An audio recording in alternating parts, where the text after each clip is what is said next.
Well, I don't screw around too much, but when I spend more than 2 weeks wiring something. That's cool. Yeah. It's really good. It's getting there. Here, come back here once. The headache rack's kind of cool. Those red lights so loud. Wow, it's bright though. Seriously, you can't look directly at it really. No, no. At night, it's crazy. I bet, yeah.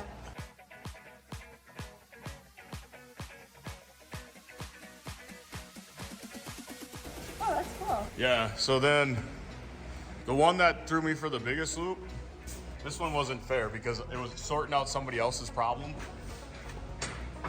So those are your reverse lights? Okay. Okay, so the funniest thing in the world is I thought the bulbs were burnt out in the back, so I went through bulb test out in the back, start tracing it all the way back. Basically, it was a sensor on the transmission, and all the wires were disconnected, so somebody else was trying to sort it out. Oh. And yeah, so I don't want to know how many hours I got in it.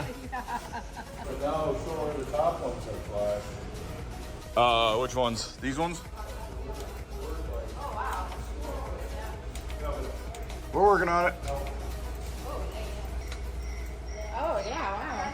Yeah, it's basically a non-stop glow show, Yeah. but it's kind of fun. That's So, really cool. way too much time in it, but Yeah. it's fun.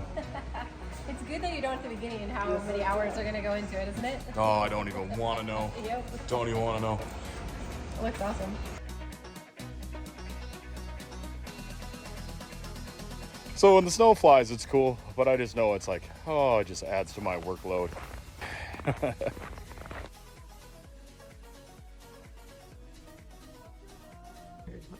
Do you see that fresh snow outside? Yeah. That fresh, slippery snow. My goal was to be whipping donuts out in the bean field with this truck today. Yeah, And well, it didn't quite play out that way. But as you can see, hey, we're back in the shop, still making forward progress. Just this last week was a little more frustrating just because you can tell as we got into that second week of January, real world kind of hit.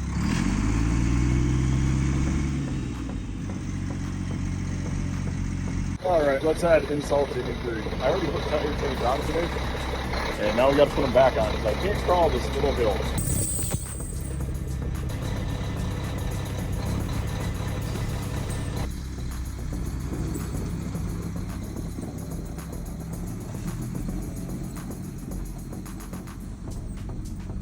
You know, everything's kind of slow through the holidays, and then this last week, getting seed ordered, fertilizer ordered, and you know, just different things, and meeting with farmers, getting fields lined up, and blah blah blah.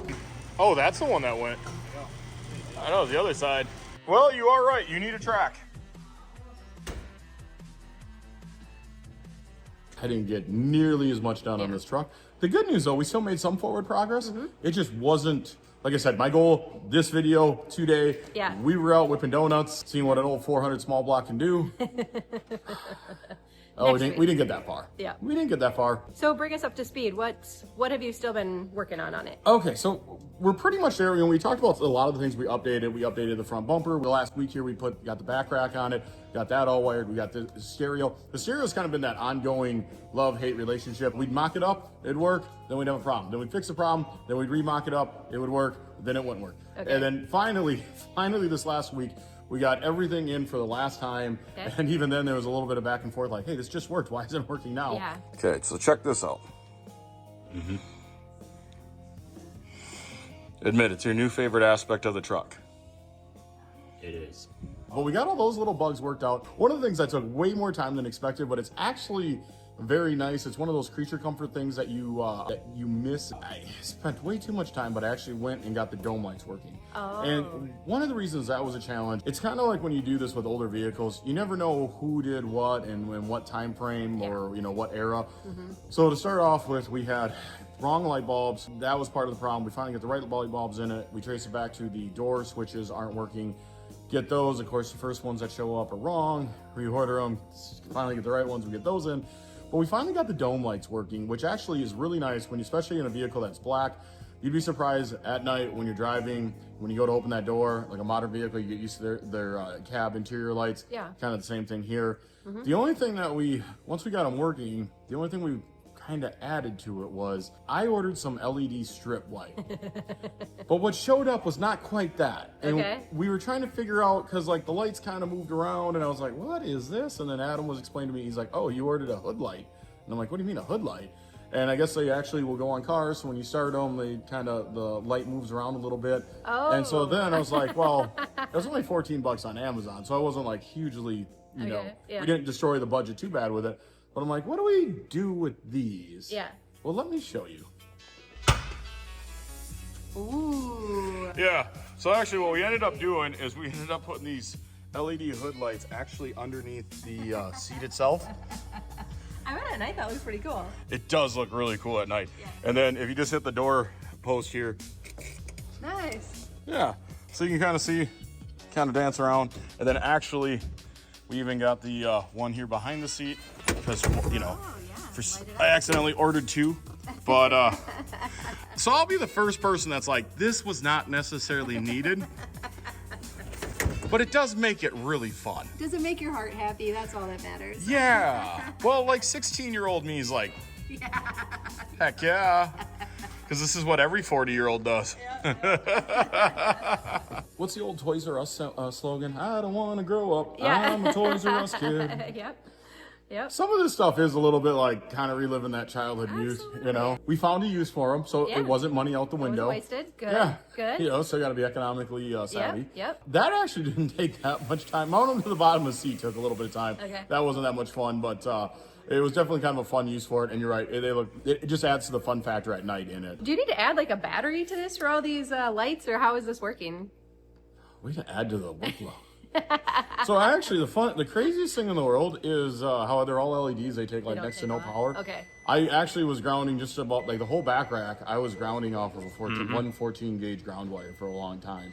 And so it just shows you like they don't really take that much. That's what's kind of fun. Yeah. But yeah, down the road it'd probably be smart putting an extra battery. You know, things. We definitely know we probably got to update the alternator because that's only 45 watts. Okay. Or 45 amps. Yeah. So yeah, well, you know, add to the workload. But hey, why not? You only live once, right? So live your best life. Yep. Do childish fun things because it just puts a smile on your face. Exactly. Yep. All for it. One of the things I touched on it earlier in the video, but like the silly reverse lights. So going back to it, cab interior lights are really nice in a hot rod because they're in a modern vehicle. You get used to them. Reverse lights is another one of those things that's really nice and something that just goes on naturally with put it in reverse. So that again was its own problem. Somebody else was already in there because all the harnesses were unhooked. And so I had to go through, check the bulbs, and basically I worked my way backwards. I went from the taillights back, then lo and behold, it was the transmission switch. Get a new one of those. Now I'll tell you the irony with it. I was always taught, you know, test your sensors on the bench. I bench tested, it worked. I put it back in the transmission, it didn't work. $20 switch. I've wasted enough time with it. We just put the new one in. We're good. But we got the reverse lights working, which is kind of nice. So those two things are kind of like creature comforts. Another creature comfort when you're driving old hot rods or old vehicles that you don't realize that you really actually do use more than you think, cigarette lighter. Whether it's use it today as a power socket for charging like your phone. Well, this truck was funny. So it had an ashtray with no cigarette lighter. So they were anti-smoking back then. Like it didn't come with one from the factory, or someone took it out? It had a plug in it. It had a factory plug in it. So then it was like... It was like an option? Yep. So then it was kind of one of those things where it was like, okay, well, what can we do here? We can add a cigarette lighter, but then we also have like where the old butts used to go. And I was like, well, how do we update that? And the downside with an older vehicle, it is one of those things where it's like, it's in the center of the dash, right? Because it was there for ease and convenience.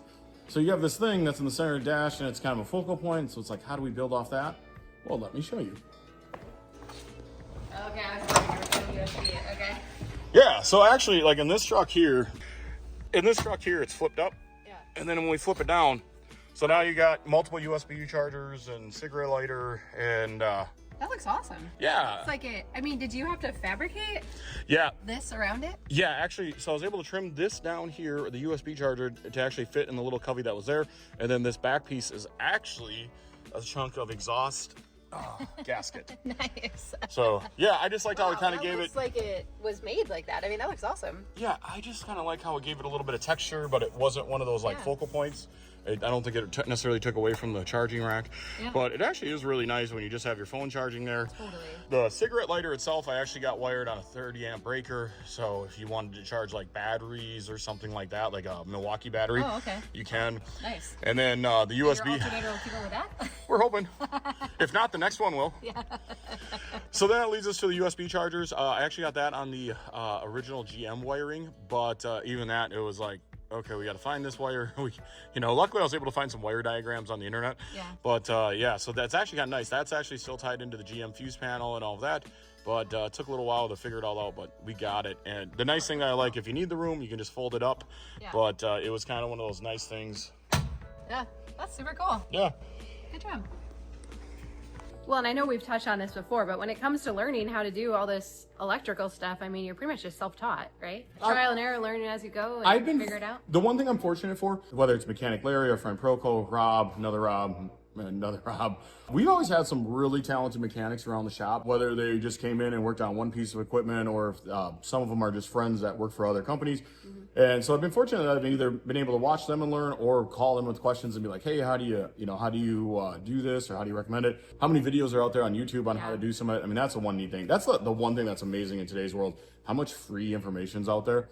Holy crap. Yeah. So you can dig into this stuff. And I actually pulled up a video, it was a guy replacing a cigarette lighter in an old square body. And then he's like, you need this orange wire. And I'm like, okay, where's that? Well, it was tucked because it never came with one. It was tucked back in the wire harness. So I had the to wire go. was there. It just I just had to find it and then pull it out and then that's run cool. it and all that stuff. But again, you learned it on a free YouTube video. So if you got a little time, you can learn a lot in a hurry. I mean, I'm amazed how many soldering videos I've watched, even though I already know how to do it. Hey, can we just get better? Yeah. And so that's where it's really nice. But yeah, I mean, the electrical side of it, whenever you're dealing with an old vehicle, I always laugh how many old vehicles you'll see that have either like a nice paint job or they rebuilt the motor, and then you look at the wiring and you're just like, oh. And I get it, because electrical scares for a lot of people that have never done it. But really, if you start diving into it, you start watching some how-to videos on it, it's pretty easy just to up your game in that area. I'll tell you, in today's world of just between 40 and 20-year-old equipment, living this close to the metro, I mean, how many different lights we've added, how many different wiring harnesses I've built, etc. Some of the most used tools in the shop these days are wiring pliers or strippers or soldering gun. Some of it too, trailers that get driven in the metro year round, you're always dealing with the salt and corrosion. So some of that stuff pays off, Even when we started this project, we were missing one of the flasher elements in the fuse panel. So it's like, I understand old farm trucks, right? Or you did whatever it took to keep running. You didn't want to put money in. So I understood all this stuff kind of going in. If anything, I've been happy, like we've been able to figure it all out and kind of get it working again with not a whole lot of effort. It's not like we had to rewire the whole truck, but we did along the way have to get door switches and different fuses, different light bulbs, and kind of make it all work. Hopefully next week we're out whipping donuts. One of the things that we've done on a number of old classic vehicles is I always like to put a dead switch in, and what that is, if you got any problems, you can just flip the switch. You'll see it on Caterpillar equipment all the time. John Deere, this is probably last decade starting to put on equipment. You can flip that dead switch and it disconnects your battery ground cable. It eliminates any chance of a fire. So it's actually kind of nice. We got that in there earlier this year. The main device that we have running all the front lights and the rear lights is this aux beam box. And this aux beam box actually has been really nice. I put the first one in a pickup last summer, really liked it. This last fall, I actually put one in a 4850, a John Deere tractor. Really like it. They've been holding up really well. So then once you know it, Black Friday, what pops up my email? 30% aux beam. Oh, crap. And then it's what led to us putting one in here, because actually what's nice is the way they have their little touchpad keypad. I was able to mount that on the dash. Now, in the past, I have gone through cut holes for rocker switches and this and that, and it gets to be very tedious and very time consuming. What's really nice is when you can just hit a button and the keypad is there, it's lit up. You can hit a button if you want front lights or if you want your back lights working.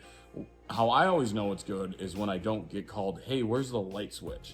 Which one turns this on? So it's kind of neat. They have these little stickers here that you put on to identify each pad. And it's actually really nice. Considering I think this one I had like 130, 140 bucks in, say 150. Oh my gosh, it makes it so nice. What you pay for in money up front, you saved in time and labor on the backside. Because I know what it's like to sit there, buy a box or create a box and then cut rocker switches in, and it just takes way too much time. Good job. One of the bigger challenges this week is we got the snowplow lights on the truck earlier, but we didn't have them wired. Now this truck is really funny because most trucks in Minnesota that have a plow on it were wired for the plow lights, which this one did not, which tells me the plow put on the truck later and they weren't too worried about the plow lights. But then even that, like having to splice into the GM harness and then get your blinkers working and all that. Well, we got it, but oh my gosh, didn't it take more time than expected, right? Like, That is the story of this truck, huh? Yeah, well, okay. The one thing that I knew is like LEDs, it's a really interesting thing when I know this from wiring up semi-trailers. LEDs technically take less amp draw than a regular incandescent. But what a lot of people don't realize is that initial startup actually takes just a slight more. Like an incandescent actually has like a slow ramp up and it glows slower. Okay. The LED is like, oh, wham, here we go. Oh, the interesting. trade-off is like with blinkers and stuff, if you don't have them grounded well or don't have them wired well, you'll see this one. Let's just say you're going to put your right blinker on, so this one's blinking. You'll actually see the left kind of flash lightly. What's really cool with this is all the time I put into it, all the effort I put into it. What's really nice is if you hit a blinker, this one over here is not trying to come on. Oh, interesting. Okay. It's clear. Nothing's like, no matter if you're flipping through switches or this or that, nothing's dimming, nothing's trying to flash along with it, etc. Okay. The end result, really nice. To get to there, few more hours after midnight than most people realize. Other than that, we're there. Like I said, the only thing I got left was to button up the dash. I was trying to get that done yesterday. It just did not happen. Yep. Even the dash, we couldn't leave alone. We actually put this cover lay. I think it's cover lay. I'd have to look it up, but we put this cover over it, just kind of clean that up a little more. So, it's going to be a lot of fun. Super nice, yeah, though. Yeah, I mean, this is all stuff now that should last a lifetime, pretty much. Yeah, yeah. So, the next generation, you're welcome. yeah, yep.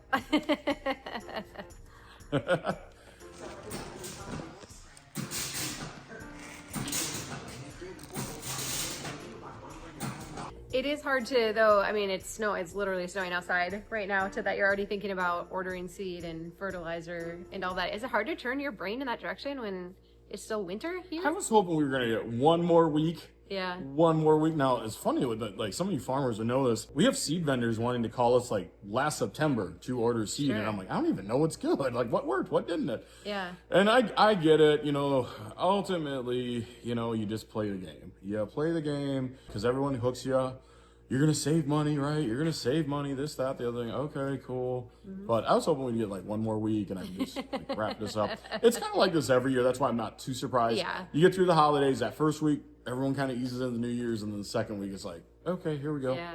Here we go. We got to start talking about, projects for April and May. And it's like, yeah. I get that. And actually lining the fields up already for next fall. And I mean, all good stuff. It just all takes time. Actually, I mean, Thursday was nuts because I literally was on my phone. I walked out of the shop here at like 9 a.m.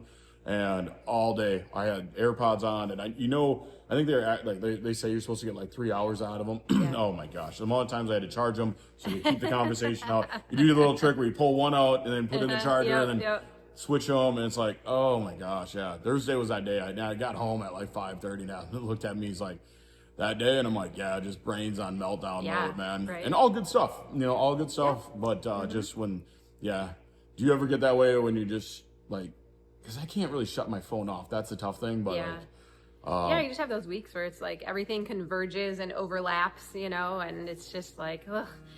Any one of the things on their own is like, okay, not the big a deal, but it's all of it converging.